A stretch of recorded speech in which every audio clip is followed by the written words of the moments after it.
안녕하세요. 서울 합정도장 도정 유종환 도생입니다. 오늘 도전 산책 시간에서는 바르게 사는 길을 주제로 말씀드리고자 합니다. 도전에서는요, 죄에 관한 여러 사항들을 알려주고 있는데요. 우리가 일상생활에서 지은 여러 가지 죄들을 어떻게 뉘우치고 진정으로 바르게 사는 길은 무엇인지 상제님, 태모님 말씀을 묵상해 보는 시간을 가지겠습니다.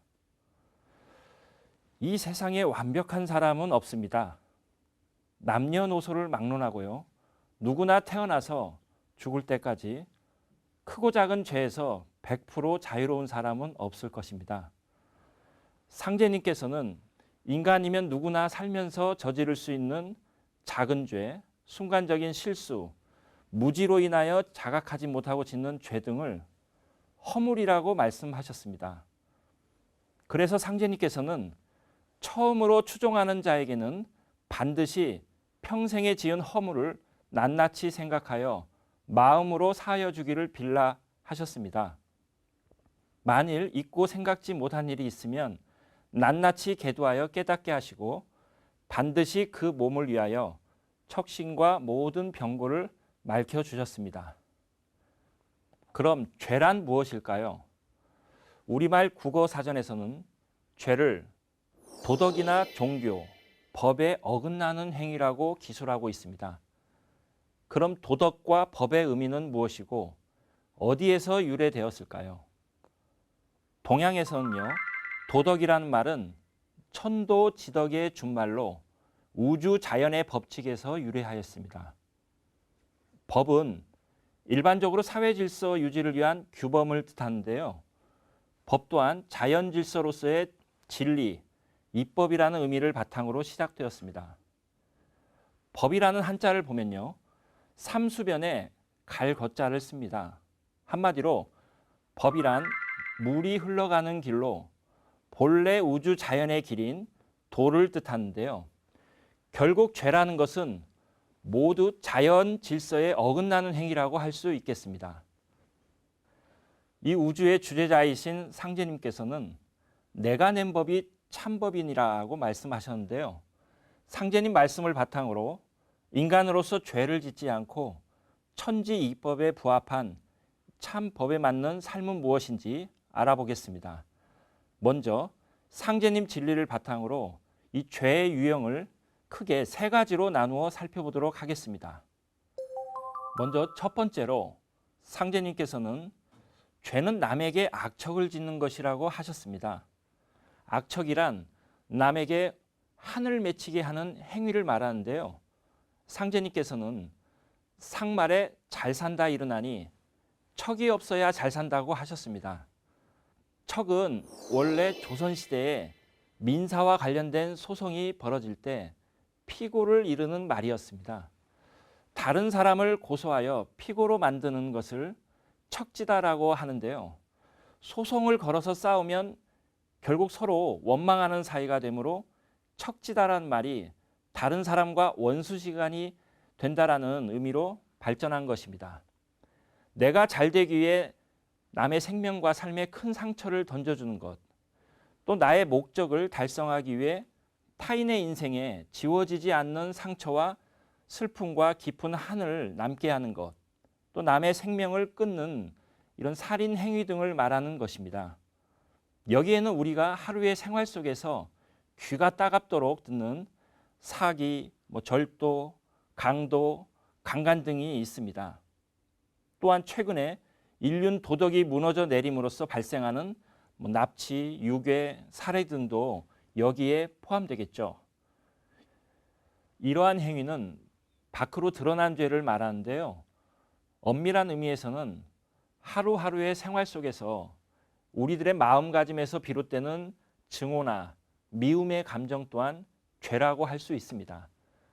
왜냐하면 이러한 마음은 상대방에게 안 좋은 기운을 줄 뿐만 아니라 내 자신의 생명에도 직접적인 영향을 주기 때문입니다. 그래서 상제님께서는 남에게 원억을 짓지 말라, 척이 되어 갚느니라, 또 남을 미워하지 말라, 그의 신명이 먼저 알고 척이 되어 갚느니라 하시며 모든 일을 천도 이성으로 해야지 남의 것을 탐내면 못 쓰나니 마음을 잘 먹어야 하느니라 하시며 경계하셨습니다. 둘째로 상제님께서는 일반적인 죄 가운데서도 특히 큰 죄를 남의 천륜을 끊는 죄라고 말씀하셨는데요. 상제님의 말씀을 먼저 살펴보겠습니다. 지은 죄상은 만인경에 비추어 보면 제 죄를 제가 알게 되니 한탄한들 무엇하리. 죄는 남의 천륜을 끊는 죄가 가장 크니라. 유부녀를 범한 죄는 워낙 큰 죄이므로 내가 관계하지 아니하노라. 천륜이란 바로 인간의 혈통관계를 말하는 것인데요. 조상과 나, 한 가정 내에서는 부모와 자식, 또 부부관계, 형제간의 관계 등을 말합니다. 즉, 천륜은 하늘에서 맺어준 인간관계를 말하는 것입니다. 이것은 또한 크게 한 민족에게도 적용되는 삶의 원천적인 생존 질서를 의미하기도 합니다. 남의 천륜을 끊는 행위란 예를 들어서요. 가정이 있는 가장이라든지 주부든지 그 사람을 소유하기 위해 이혼을 강요하고 마침내 가정을 파괴시키는 경우가 있을 수 있습니다. 또한 강도가 가정을 짓밟고 들어가서 부부관계에 상처를 입히는 등의 경우가 이 천륜을 끊는 전형적인 예이며 이것은 천지의 근본을 떼는 것과 같습니다. 증산상제님께서는 부부란 인도의 시작이요 만복의 근원이라고 하셨습니다.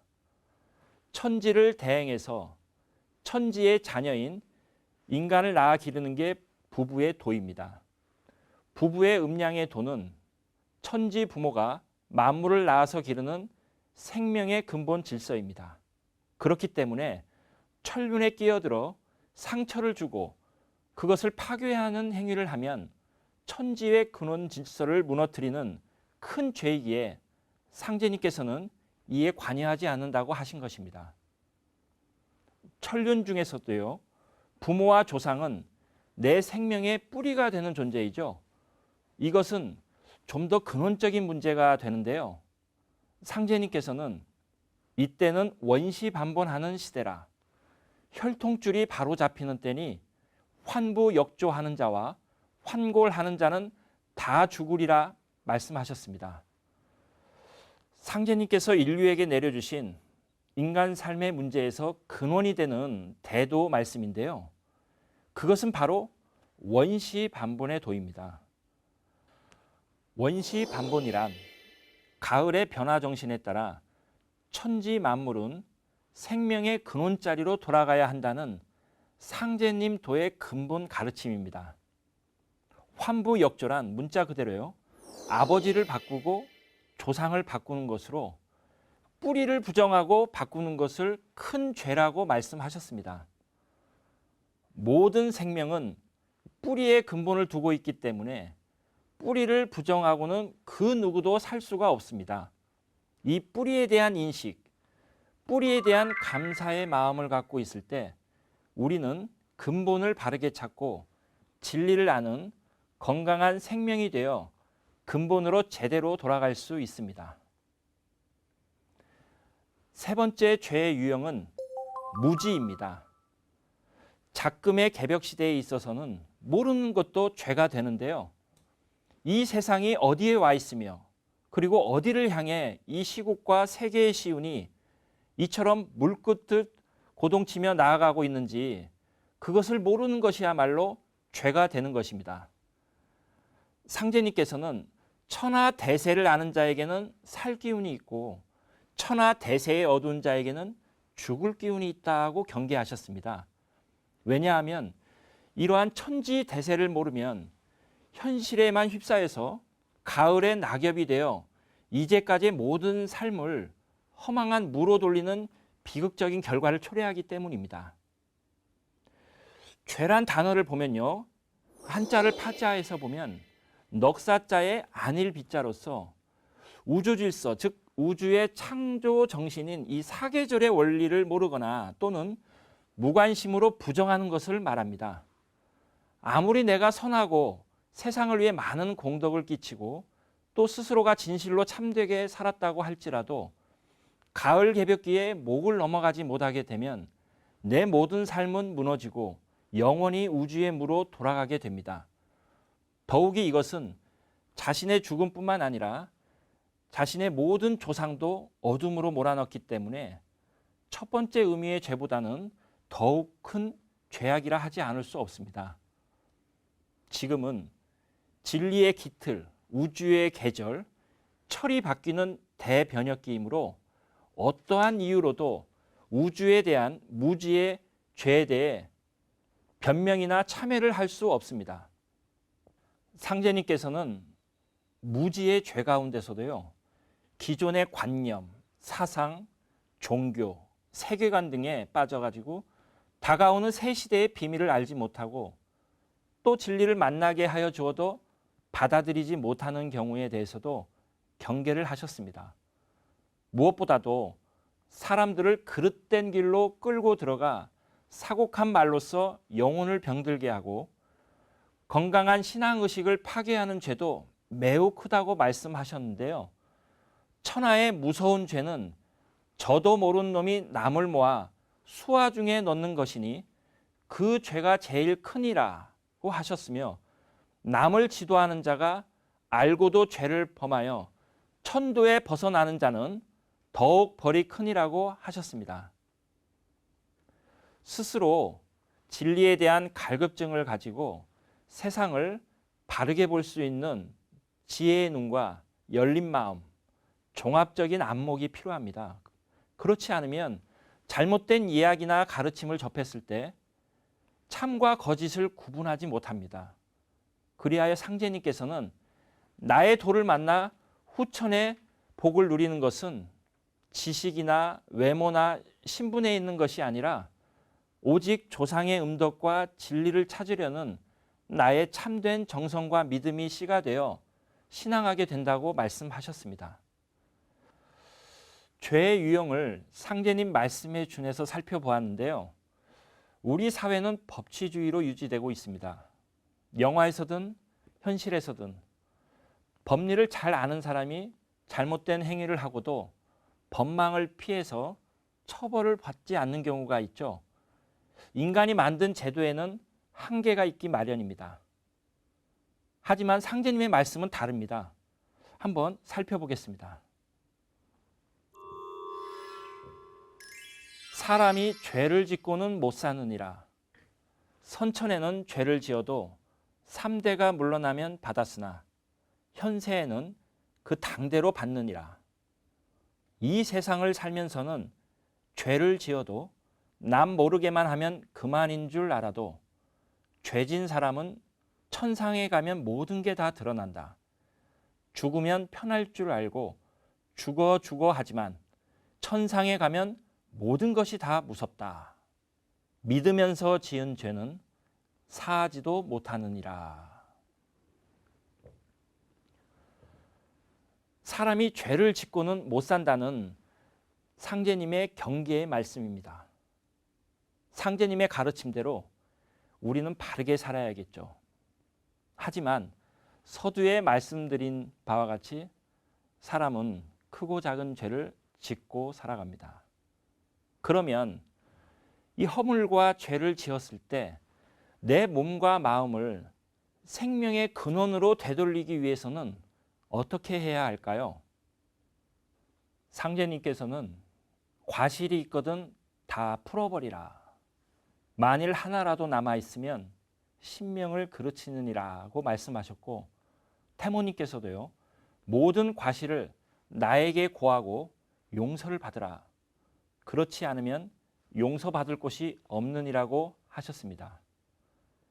또한 상제님께서는 청수를 떠놓고 스스로 허물을 살펴 뉘우쳐라 하시며, 만일 허물이 내게 있을 때에는 그 허물이 다 풀릴 것이요, 허물이 내게 없을 때에는 그 도끼가 본처로 돌아가느니라고 하셨습니다.